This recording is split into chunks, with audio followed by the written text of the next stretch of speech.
दोस्तों, census training programme में आप सभी इन्यूमरेटर्स और सुपरवाइजर का खैर मकदम है, खुशामदीद है, पुरजोर इस्तकबाल है। दोस्तों, हम लोग आइडेंटिफिकेशन ऑफ बिल्डिंग और सेंसस हाउसेस के टॉपिक पर बात कर चुके हैं।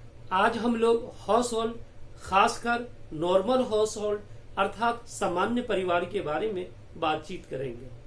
तो आइए सबसे पहले हाउस होल्ड के कंसेप्ट्स और डेफिनेशन को समझने की कोशिश करते हैं। A house hold is usually A group of persons who normally live together and take their meals from a common kitchen।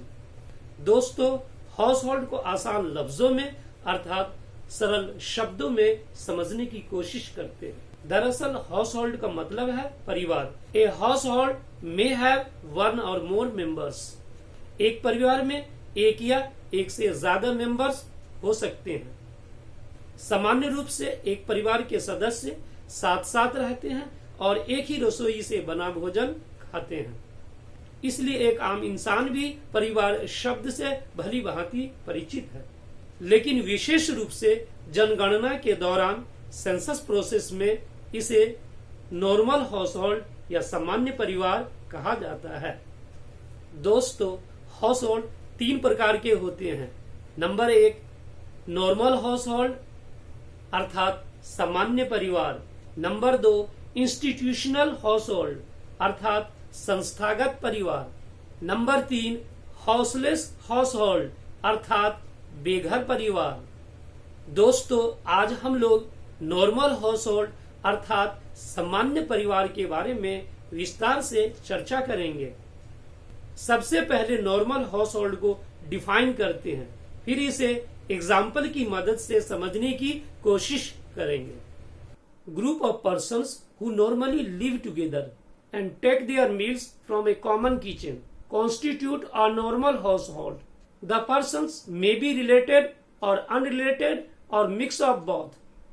दोस्तों, आमतौर से सामान्य परिवार उन व्यक्तियों का एक समूह होता है जो साथ साथ रहते हैं और एक ही कॉमन किचन से भोजन खाते हैं, जो आपस में संबंधी या असंबंधी या दोनों का मिश्रण हो सकते हैं। यानी अपने फैमिली मेंबर्स के साथ दोनों मिक्स होकर रह सकते हैं। यहाँ दोनों का मतलब है फैमिली मेंबर्स और रिलेटेड अनरिलेटेड पर्सन्स अर्थात परिवार के सदस्य और संबंधी असंबंधी व्यक्ति। जहाँ तक तजुर्बे की बात है, कुछ परिवार वाले साल 2 साल से साथ रहने वाले अपने रिश्तेदार या गैर रिश्तेदार का नाम सरकारी कागजों में दर्ज कराने से डरते हैं, कहीं मकान न कब्जा कर लें या फिर इस एड्रेस से लोन इशू कराकर कहीं और भाग न जाए। खासकर दिल्ली जैसे शहरों में इस तरह के मामला होते रहते हैं। या फिर इसके विपरीत होता है, ठीक इसका उल्टा होता है। दोस्तों, वह यह होता है कि कुछ जागरूक व्यक्ति अपने रिश्तेदार का नाम या अपने सभी फैमिली मेंबर्स का नाम दिल्ली के साथ साथ अपने मूल प्रदेश अर्थात अपने गांव के सेंसस शेड्यूल में भी दर्ज कराते हैं, ताकि दोनों जगह की बेनिफिट प्राप्त हो। एक और तजुर्बे की बात सुनिए। अभी चंद दिनों से किसी परिवार में उनके रिश्तेदार गांव से आकर रह रहे हैं। परिवार का मुखिया, हेड ऑफ द फैमिली, उनका भी नाम सेंसस शेड्यूल में दर्ज कराना चाहते हैं, ताकि दिल्ली जैसे शहर की बेनिफिट उनको भी मिले। मसलन राशन कार्ड बनाने, पहचान पत्र बनाने, आधार कार्ड बनाने, बैंक में खाता खुलवाने, सरकारी इंस्टीट्यूशन में एडमिशन लेने में सहूलत के लिए, मेडिकल कॉलेज और दिल्ली यूनिवर्सिटी के कोटा के लिए, स्थानीय निवासी का फायदा उठाने के लिए, किसी भी सरकारी कागजों में नाम दर्ज कराने के लिए कोशिश करते रहते हैं। लेकिन दोस्तों, जहां तक सेंसस प्रोसेस के दौरान सेंसस शेड्यूल में नाम दर्ज कराने का प्रश्न है, अगर कोई रिश्तेदार या गैर रिश्तेदार 6 महीना से ज्यादा दिनों से किसी परिवार में रह रहा है और परिवार के रसोई से बना भोजन खाता है, तो वह उस परिवार का सदस्य माना जाएगा। चूंकि सेंसस प्रोसेस में यूजुअल रेजिडेंस अर्थात सामान्य निवासी की गिनती की जाती है। फिर उनका नाम मूल प्रदेश यानी गांव के सेंसस शेड्यूल में दर्ज नहीं होना चाहिए, लेकिन ज्यादातर लोग दोनों जगह नाम दर्ज कराते हैं, जिससे हिंदुस्तान की जनसंख्या वास्तविक जनसंख्या से कई गुना अधिक बढ़ जाती है। सेंसस शेड्यूल में यूजुअल रेजिडेंट्स के नाम ही दर्ज किए जाते हैं, चाहे वह हिंदुस्तान के रहने वाले हों या हिंदुस्तान के बाहर के रहने वाले हों, सिर्फ डिप्लोमेटिक पर्सन को छोड़कर, यानी विदेशी राजदूत को छोड़कर। इसलिए सेंसस शेड्यूल में यूजुअल रेजिडेंट्स का ही नाम दर्ज होना चाहिए। इस संबंध में रिस्पोंडेंट से प्रश्न पूछकर परिवार के कुल मेंबर का पता लगाया जा सकता है। परिवार के कुल मेंबर की संख्या एचएल शेड्यूल के कॉलम नंबर 10 में दर्ज किया जाता है और परिवार के मुखिया का नाम कॉलम नंबर 11 में दर्ज किया जाता है।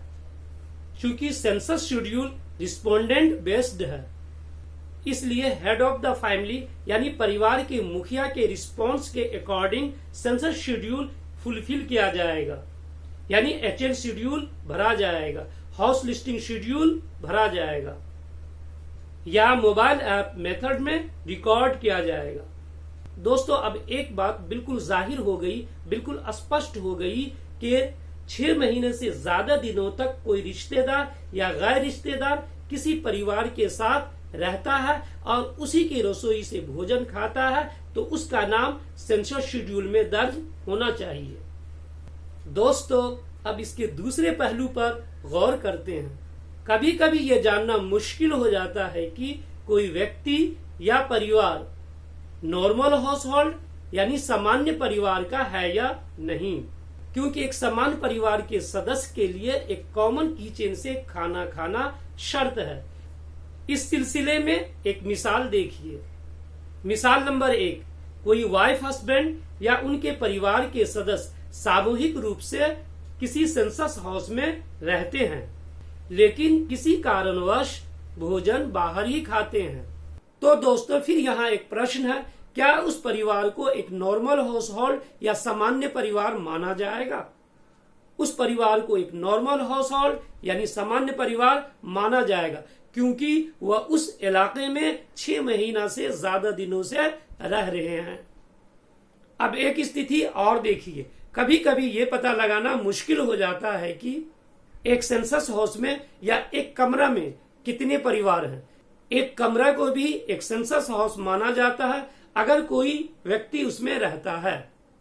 इस सिलसिले में भी कुछ मिसालें देखिए। मिसाल नंबर 1, अगर 4 दोस्त 4 अनरिलेटेड पर्सन्स एक सेंसस हाउस में रहते हैं, उनमें 2 व्यक्ति एक साथ भोजन बनाकर खाते हैं और अन्य 2 व्यक्ति एक साथ भोजन बनाकर खाते हैं। ऐसी स्थिति में इस सेंसस हाउस में 2 परिवार काउंट होगा। मिसाल नंबर 2, अगर चारों दोस्त सामूहिक रूप से रहते हैं और सामूहिक रूप से एक ही जगह भोजन बनाकर खाते हैं तो इस सेंसस हाउस में एक परिवार माना जाएगा।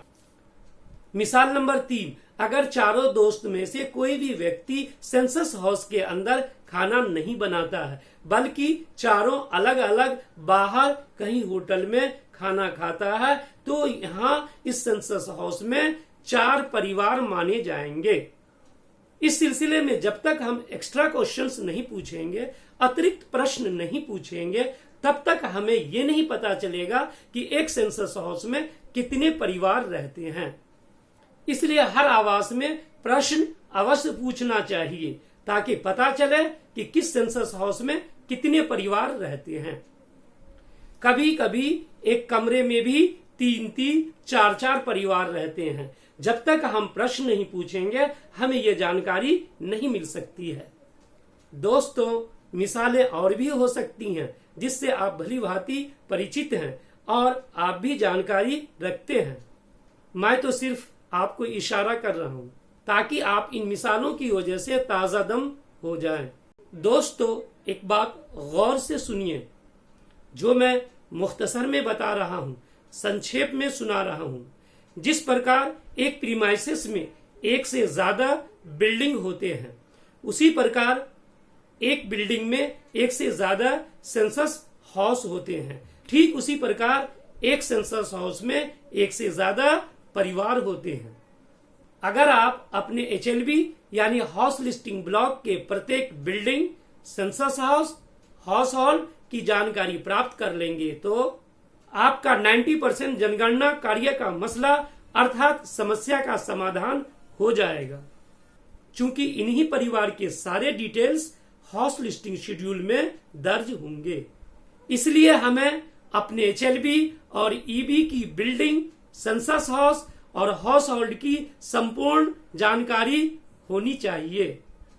खास करके अपने HLB और EB के यूजुअल रेजिडेंट्स के बारे में यानी सामान्य निवासी के बारे में प्रश्न पूछ कर जानकारी प्राप्त करनी चाहिए। दोस्तों, अंत में यही कहूंगा कि जनगणना कार्य आरंभ होने के बाद अपने क्षेत्र के प्रत्येक आवास और निवासी के बारे में संपूर्ण जानकारी हासिल करने की कोशिश करेंगे तथा उनमें रहने वाले व्यक्तियों के परिवार के बारे में स्पष्ट जानकारी अवश्य प्राप्त करें।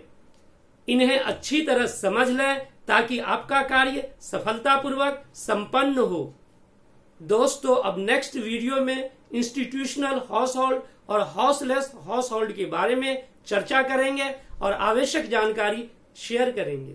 अब आपसे रुखसत चाहता हूं, फिर मिलते हैं आइंदा इसी खलूसो मोहब्बत के साथ एक नए अंदाज में एक नए टॉपिक के साथ। शुक्रिया, धन्यवाद, जय हिंद।